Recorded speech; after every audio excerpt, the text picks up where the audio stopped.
After a whole day of melee, there were few skilled fighters to be seen. Of course, the masters would not risk losing their status by getting involved in such chaos. Although Yujin was still enthusiastic, Jingrui was already tired of it. In the past, he might have forced himself to accompany his friend to have fun, but today he was with Su. As soon as he saw Brother Su looking tired, he immediately vetoed Yujin's suggestion of going to the Inviting Moon restaurant for another round of fun. Why not go? The Inviting Moon restaurant is quite amusing. Just a few days ago, I saw a man wielding a meteor hammer and dueling with another brandishing twin blades. He swung too hard with the hammer, causing it to rebound and strike him on the forehead, knocking him unconscious on the spot. I couldn't stop laughing. Jingrui whispered a reminder, Yujin, Brother Su is tired. Ah. Yujin noticed the paleness on Su's face and gave himself a good smack on the forehead. I'm being thoughtless. Brother Su is ill and of course different from us. Let's rest here for a while. The food here is good. I'll order some of the house specialties for Brother Su to try. A mere hour ago we had some refreshments. Where could I possibly have any room for more? Brother Su leaned against the back of his chair, looking fatigued but still alert. Let's just sit for a while and then each go back home. Although we're out for a stroll, we shouldn't go too far. It would be better for Jingrui to go home and have dinner with his parents. Indeed, Jingrui is a well-behaved child, Yujin agreed. Unlike me, my father doesn't care when I come back after being let out. As he spoke, his tone was quite relaxed, but Brother Su could detect a faint hint of loneliness, and he couldn't help but give him a deep look. Jingrui, being too familiar with him, didn't notice and was busy waving to the waiter to come over and instructing him to hire a clean sedan chair. After a short while, a sedan chair arrived, and the three parted ways in front of the restaurant. Yujin continued to roam around, while Jingrui accompanied Brother Su back to the Duke of Ninggua's residence. As they arrived at the front gate of the Duke's residence and the sedan chair was set down, the household servants had already spotted them and hurriedly went in to announce their arrival. Shibi rushed out to greet them and immediately exclaimed in a loud voice, "Why did it take you guys so long to return? Someone has been waiting to see you for a while now." Upon hearing Shibi's complaint, Jingrui immediately asked, "Who wants to see us?" But Su hesitated and his face showed a hint of doubt, though it only lasted for a moment before he regained his composure. Shibi scanned the attire of the two and hastily said, "It's fine as it is, no need to change. Come with me quickly. The Empress, my mother, and the Princess Nihuang are waiting to see you." Jingrui was immediately stunned. The three women mentioned by Shibi can be said to be the most prestigious and powerful women in the current Great Liang Empire. The Empress, needless to say, was in charge of the harem, and was the mother of the country. The Princess Liang was the Emperor's sister and the wife of the Duke of Ningguo, and the Princess Nihuang, although her status was slightly lower, commanded an army of 100,000 iron cavalry in the southern territories. It was rare enough to see one of these three women on a regular day, let alone specially waiting here to meet them all at once. It can be said that no one has ever received such a special treatment before. What are you dawdling for? Shibi prodded his brother, "If you don't want to go in, forget it." After all, they mainly want to see Brother Su. And what are you blabbering about? Jingrui glared at Shibi, clearly displeased. Did you let slip the incident between Filiu and General Meng, arousing their curiosity? Have you forgotten that Brother Su is here to recuperate, not to socialize? Now that he's in the limelight, how can he still have peace? Under such criticism, Shibi also felt a bit embarrassed and apologized. "Indeed, it was my carelessness. While accompanying my mother as she entertained guests, it just slipped out during our conversation. Please forgive me, Brother Su.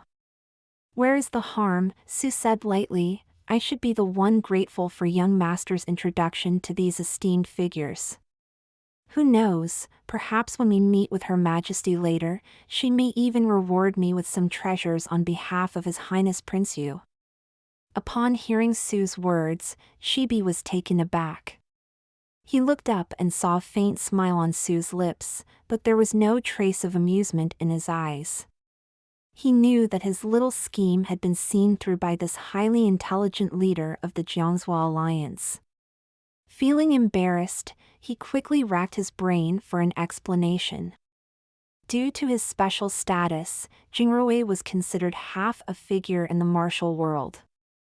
Before he came of age, he spent only half of the year in the capital city, and even after reaching adulthood, he often traveled outside and never involved himself in political matters.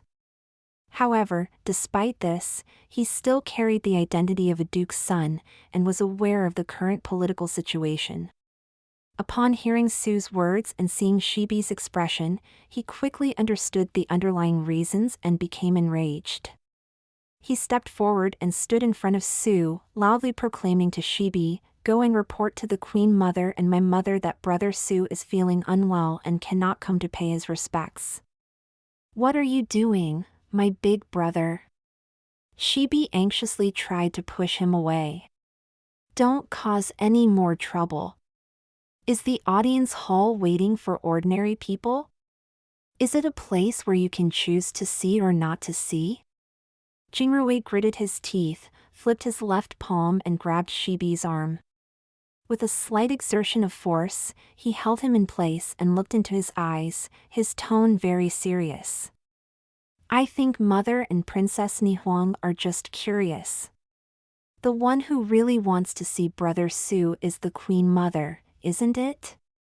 So let me repeat, please report to the Queen Mother that Brother Su is ill and does not want to come and cause a scene.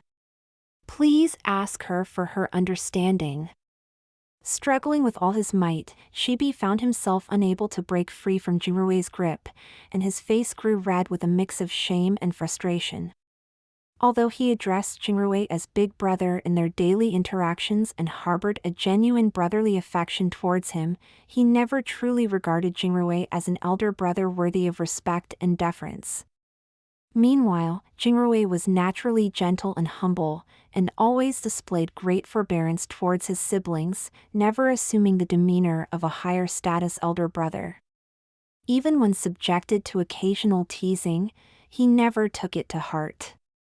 As for Shibi, being an heir apparent, Jingrui had never before spoken to him with harshness or sternness, and so his sudden display of forcefulness came as a great surprise and made Shibi feel deeply uncomfortable. "Let it go, Jingrui, I just..." Su stepped forward and uttered a few words of resignation, but was immediately interrupted by Jingrui, who turned his head without hesitation and rebutted firmly, "No. Absolutely not. Big Brother. You may have had your own intentions when inviting Brother Su to Jinling, but I do not care. I only know that I invited him for the sake of recuperating his health, and any disturbances from the outside world have nothing to do with him," said Jingrui firmly with a resolute gaze, refusing to budge an inch. "Whether it's the Prince Yu or the Crown Prince, that is your own business. Choose which side to take. Father does not interfere with your affairs, neither do I. However, Brother Su is an outsider, and he possesses the greatest power of the largest gang in the martial world and is a rare talent. You cannot ignore his opinion completely, falsely inviting him and using small tactics to force him into the fray. Even if Brother Su is just a stranger, your behavior violates the integrity that a person should have, let alone our time together on this journey. We should have some affection for him, shouldn't we?" Shibi had never seen Jingrui speak with such icy words before, and since he was also on the defensive, his momentum naturally weakened a bit. He stuttered to defend himself, just to see the Empress only, and didn't intend to decide anything. With a disdainful laugh, Jingrui retorted, just to see her?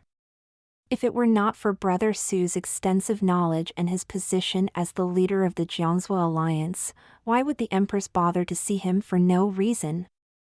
And what if, during the meeting, the Empress tries to lure Brother Su to her side on behalf of Prince Yu? How would he react? If the Empress offers valuable gifts beyond imagination, would you make Brother Su accept them or not? Without Brother Su's consent, you have needlessly put him in a difficult position. Is this still considered a friendly act? Reprimanded with such severity, Shibi could not help but feel ashamed and embarrassed, with blue veins bulging on his forehead. Seeing his brother in such a state, Jingrui's tone softened, and he spoke slowly. My dear brother, our family has always relied on your hard work to manage things, and I have rarely helped you. That's my fault. I also know that everything you do is for the sake of the Shay family. But no matter what, we can't treat our friends like this. If Yujin were to find out about what happened today, he would also scold you. Now, I'll accompany Brother Su back to Snow Cottage, and as for the Empress, I think with your wit and cleverness, you should be able to handle it. With that, he turned to Su, pulling him along as he walked away without looking back.